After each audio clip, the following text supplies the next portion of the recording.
ఐశ్వర్య దీపం ఎలా పెట్టాలి? ఈశ్వర్యా దీపం ఎంత సంపాదించినా కూడా డబ్బు చేతిలో నిలవడం లేదని కొందరు బాధపడతారు. ఆదాయం ఎక్కువగానే ఉన్నా అప్పులు అధికంగా ఉంటాయి. వ్యాపారంలో నష్టాల వల్ల ఇబ్బందులు పడుతున్నారా?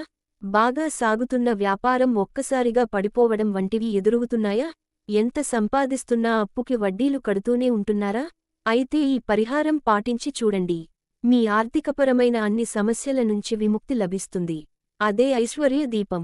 ఇంట్లో ఐశ్వర్యం నిలవాలంటే ఐశ్వర్య దీపం పెట్టి చూడండి. మీ సమస్యలన్నింటికీ పరిష్కారం లభిస్తుంది. ఐశ్వర్య దీపం అంటే ఉప్పుతో పెట్టేది.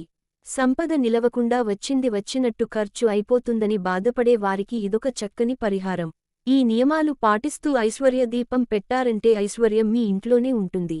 మీ కష్టాలు తొలగిపోతాయి.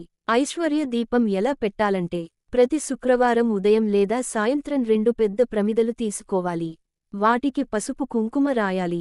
నేలపై బియ్యం పిండి, పసుపు, కుంకుమతో ముగ్గు వేసి దానిమీద ఈ 2 ప్రమిదలు ఒకదాని మీద మరొకటి పెట్టాలి.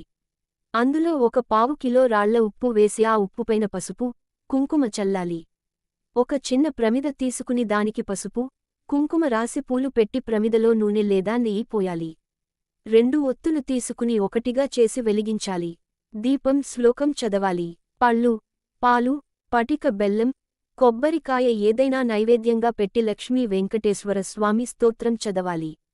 కనకధార స్తోత్రం కూడా చదివితే మంచిది.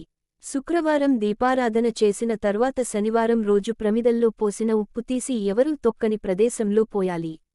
లేదంటే నీటిలో కలిపి మొక్కలకి పోసుకోవచ్చు. అవకాశం ఉన్న వాళ్లు ఆ ఉప్పుని నదిలో కలుపుకోవచ్చు. ప్రమిదలు మాత్రం ప్రతివారం అవే వినియోగించుకోవచ్చు.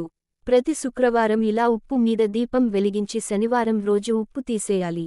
ఇలా 11, 16, 21 లేదా 41 శుక్రవారాలు పాటించాలి. ఈ ఉప్పు దీపం ఇంటికి ఈశాన్య మూల పెట్టడం వల్ల మంచి ఫలితం పొందుతారు. 41 శుక్రవారాలు ఉప్పుతో దీపం పెట్టడం వల్ల ఆర్థిక ఇబ్బందులు తొలగిపోతాయి. ఈ తీసేసిన ఉప్పు సింక్ నీటితో కలిపి పారేయవచ్చు. ఈ పరిహారం పాటించడం వల్ల సమస్యలు తొలగిపోయి మంచి రోజులు మొదలవుతాయి. ఈ వీడియో మీకు నచ్చినట్లయితే లైక్ చేసి షేర్ చేసి సబ్స్క్రైబ్ చేసుకోగలరు. జై శ్రీరామ్.